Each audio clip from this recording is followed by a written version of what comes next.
gracias al profesor Pino por invitarme a este seminario que obviamente me hace reflexionar en mi cuarto hijo, como es el daño moral, y por lo tanto obviamente me apasiona todo lo que tenga que ver con él. Saludar a los demás expositores y por supuesto a todos los asistentes, ¿no? Bueno, hay muchas cosas, ¿no?, que a uno le surgirían en un análisis crítico de cómo se introduce la figura del daño moral colectivo en la Ley de Protección al Consumidor, y que de alguna manera creo que son el telón de fondo en el que hay que juzgar cualquiera reforma o de alguna manera introducción de la especie de daño moral en nuestra legislación. Y con esto me quiero referir en primer lugar a la ausencia de una construcción finalmente legal de la noción de daño moral, ¿no es cierto?, sus particularidades, de su régimen de evaluación, de su régimen de apreciación, que siguen siendo un pendiente, ¿no? La noción de daño moral en Chile es una creación jurisprudencial. Yo siempre lo explico a los alumnos y refiero esta categoría para demostrar que eso que repetimos de que nuestro derecho es escrito, que el código, ¿no es cierto?, que la ley es la principal fuente de derecho y que la jurisprudencia no crea derecho, no es verdad, no es la realidad de nuestro sistema jurídico actualmente, y si hay una noción que nos permita demostrar que la jurisprudencia sí crea normas, es la del daño moral, ¿no?, que hasta el día de hoy no tiene una sola, ¿no es cierto?, palabra, no está referido en ninguna manera en el derecho civil común, como es el Código Civil, y tampoco ha recibido en ninguna de las normas especiales que lo han reconocido con posterioridad una profundización en su régimen, ¿no?, en su comprensión. Esto que sucede en términos general,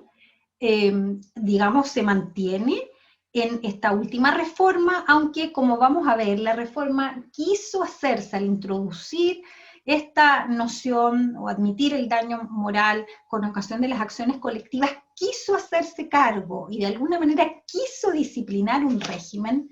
pero lamentablemente, y es algo que nos está sucediendo con todas las últimas reformas en materia de derecho civil, podríamos decir en todas las materias, pero yo, digamos, me acoto a lo que me toca a mí, me ha tocado intervenir largamente en los proyectos de ley hace mucho tiempo, y por lo tanto advierto que lo que estamos teniendo cada vez más es una serie de normas, ¿no es cierto?, que son aprobadas, que en realidad no han sido, ni siquiera han recibido la opinión crítica de la civilística chilena, ¿no? Y creo que esto es lo que pasó en definitiva con esta última reforma. Además, tenemos el tema entonces de que siendo esta una noción que pese a que la Ley de Protección al Consumidor la incorporó expresamente, ¿no es cierto?, y permite desde que se crea, ¿no es cierto?, el sistema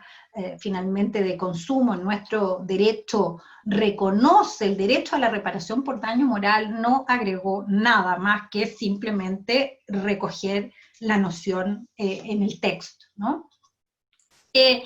Y esto entonces plantea el que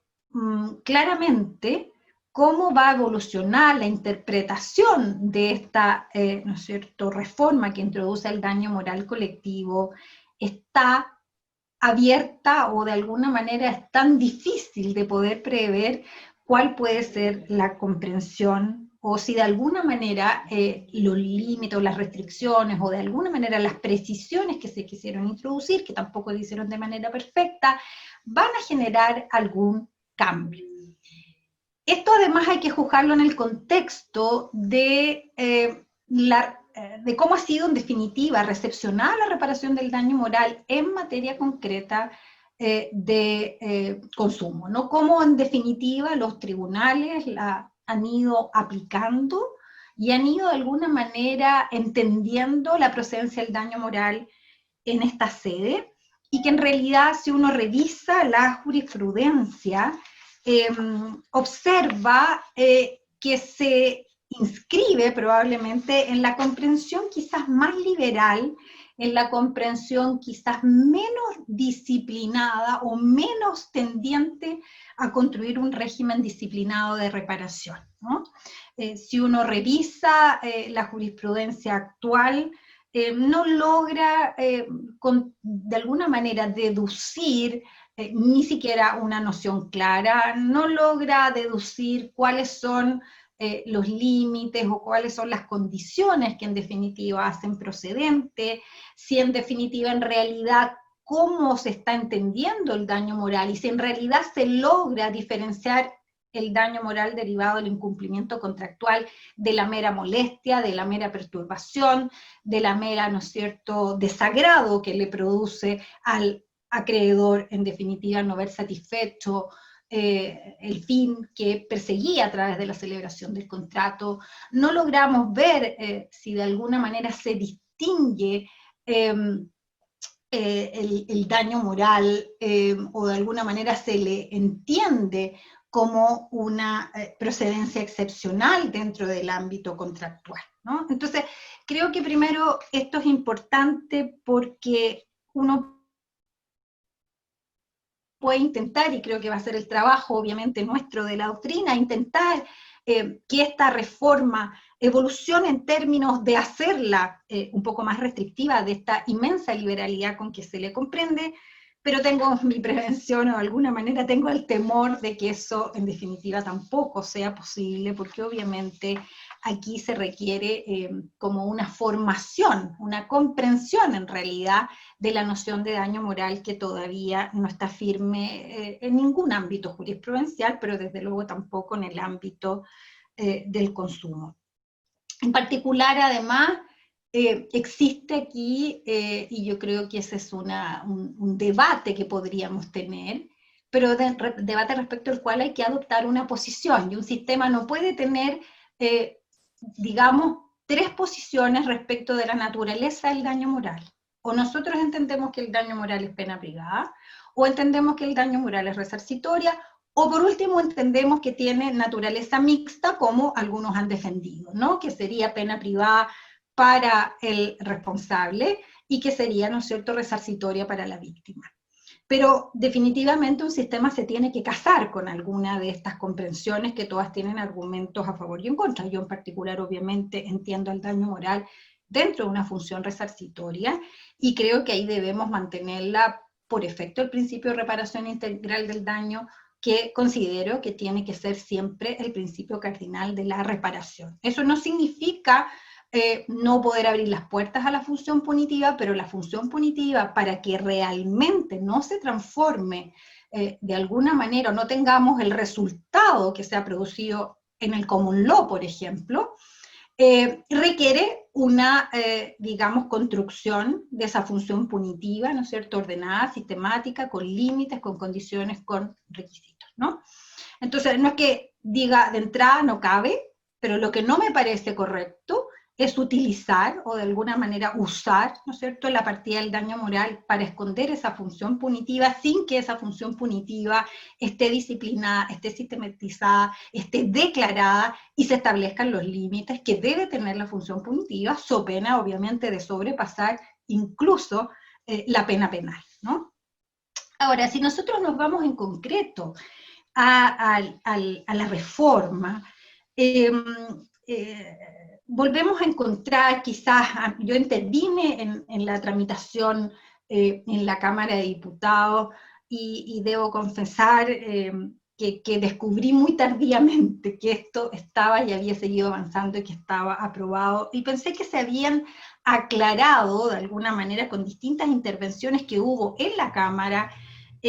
cuáles son los problemas de admitir el daño moral, ¿cierto?, dentro del seno de las acciones colectivas.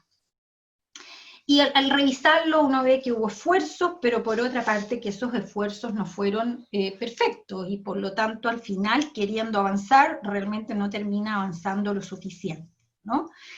En ese sentido, entonces, me parece en primer lugar, y quisiera, digamos, incidir en el concepto, en la noción, ¿no? El artículo 51, número 2, parte por intentar acotar el concepto, o sea, quiso hacerse cargo del problema que tenemos con la noción de daño moral en nuestro derecho, donde por mucho tiempo, ¿no es cierto?, el pre expresium doloris fue como la noción admitida. Hoy yo considero que gracias a Dios, ¿no es cierto?, esa noción que permanece en algunos tribunales, incluso quizás en algún sector de la doctrina,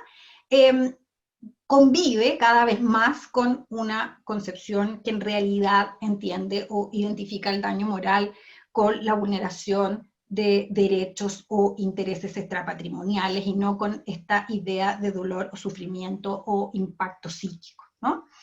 Ahora, el artículo 51, número 2, intenta avanzar en eso y por lo tanto llegar a una noción más precisa al, ¿no es cierto?, restringir la procedencia de este daño a la afectación de la integridad física, psíquica o a la dignidad de los consumidores, ¿no? Y por lo tanto, me parece que, y yo le reconozco un avance en el sentido de no identificar el daño moral con el presum doloris, que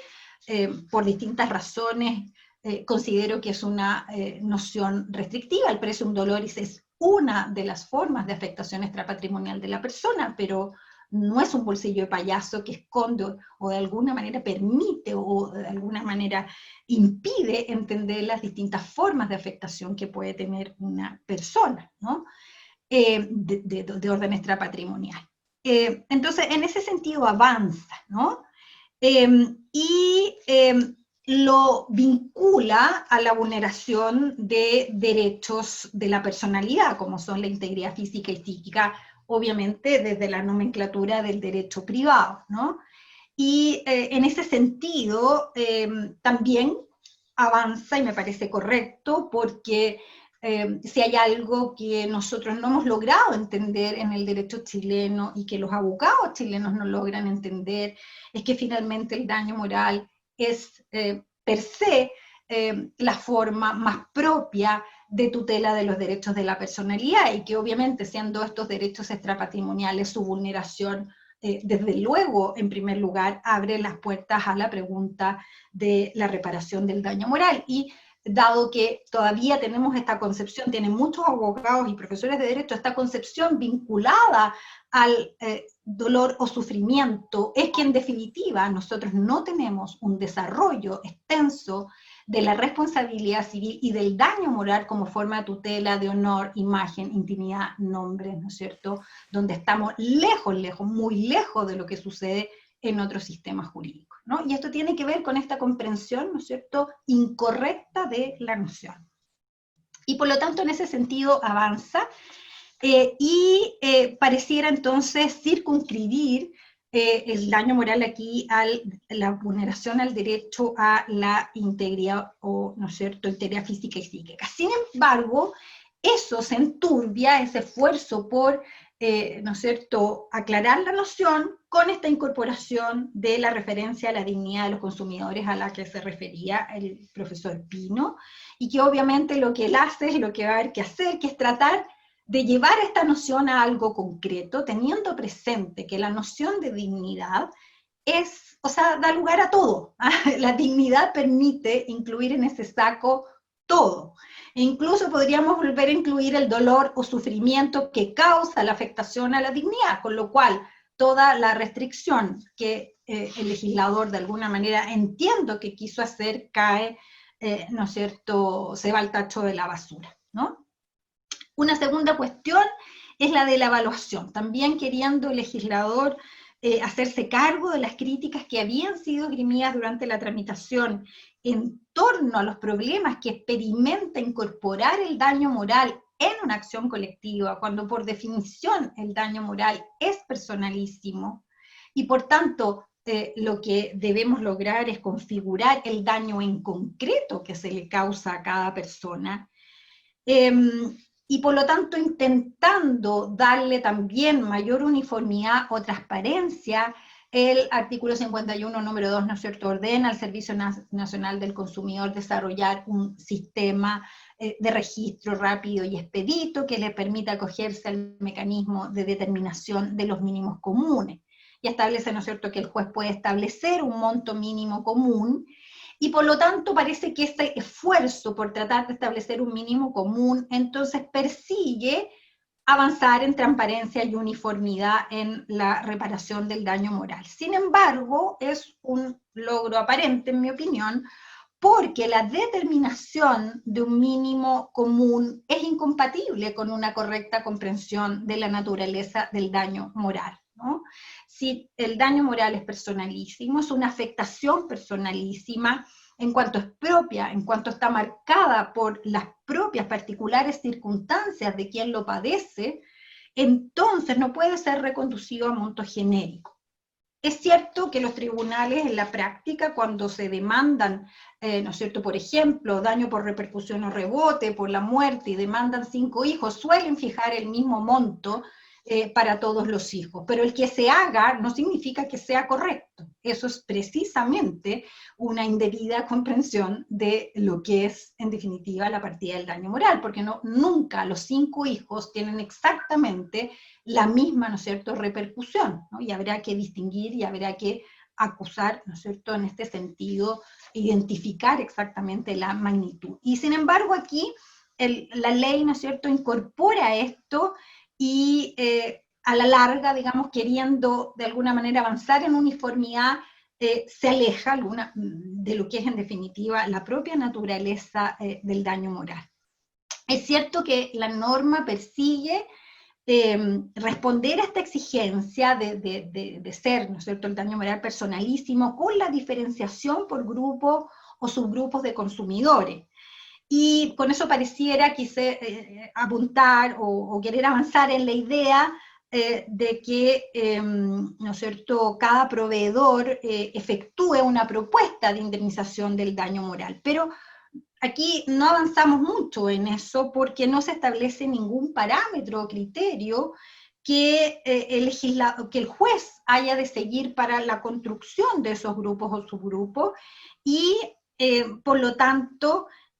cuáles son en definitiva todos estos parámetros y los parámetros que nos permitirían acotar en concreto cuál es la afectación no están incluidos: sexo, edad, estructura de la personalidad, actitudes personales, circunstancias, etcétera, que son los criterios propios de evaluación.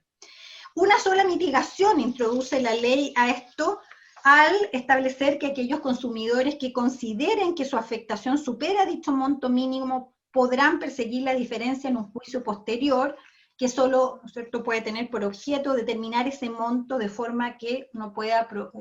volver a discutirse, pretenderse volver a discutir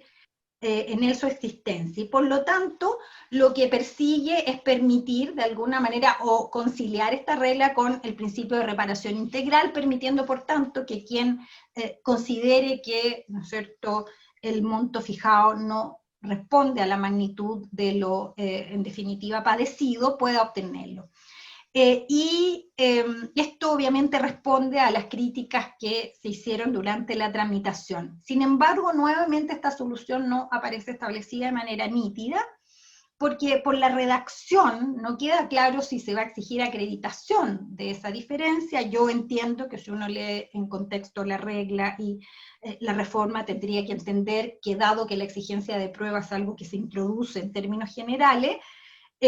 bueno, también tendría que regir para esta materia, pero nunca sabemos cuál va a ser la interpretación que va a prevalecer. Y por último, respecto de esto, creo que el legislador nuevamente dejó pasar, y esto porque me revela que no hay, ¿no es cierto?, un conocimiento completo de lo que la reparación del daño moral exigiría en Chile, el deber de fundamentar la sentencia, ¿no?, y de alguna manera argumentar y fijar qué criterios consideró y cómo llega a la evaluación. Y por último, el último aspecto a observar, primero para aplaudirlo, es que la reforma incorpora la exigencia de acreditación del daño moral para su reparación. Yo esto no puedo sino aplaudirlo, porque obviamente creo que en buena parte lo que nos ha sucedido en el derecho chileno con la reparación del daño moral tiene que ver con esta indebida comprensión o esta doctrina jurisprudencial de que el daño moral no requiere de prueba, de que es obvio, de que es inconcluso, y que yo pensaba que estaba muriendo y que estaba desapareciendo, pero lamentablemente una reciente sentencia de la Corte Suprema vuelve sobre la misma idea de que en definitiva, ¿no es cierto?, tratándose de de un hijo, basta en definitiva con ser hijo para tener derecho a la reparación por daño moral, lo que me parece que es una involución a lo que de alguna manera, al menos en doctrina, hemos llegado a concluir. Toda la doctrina en Chile está conteste en que el daño moral requiere de prueba. Sin embargo, no logramos, parece, convencer a los tribunales, y siendo esta una noción jurisprudencial, obviamente esto es muy lamentable. Entonces, en ese sentido, la ley avanza, precisa y exige esto. Sin embargo, tampoco, y nuevamente, ¿no es cierto?, no establece en este sentido, podría haber avanzado más desde el punto de vista de precisar los criterios, de alguna manera tratar de avanzar en la identificación de los elementos que deben ser probados, ¿no? Como estoy en el tiempo, me quedo hasta aquí y solo quisiera, ¿no es cierto?, insistir, finalmente concluir, que de alguna manera el resultado de esto, la oportunidad, ya que se había decidido incorporar esta noción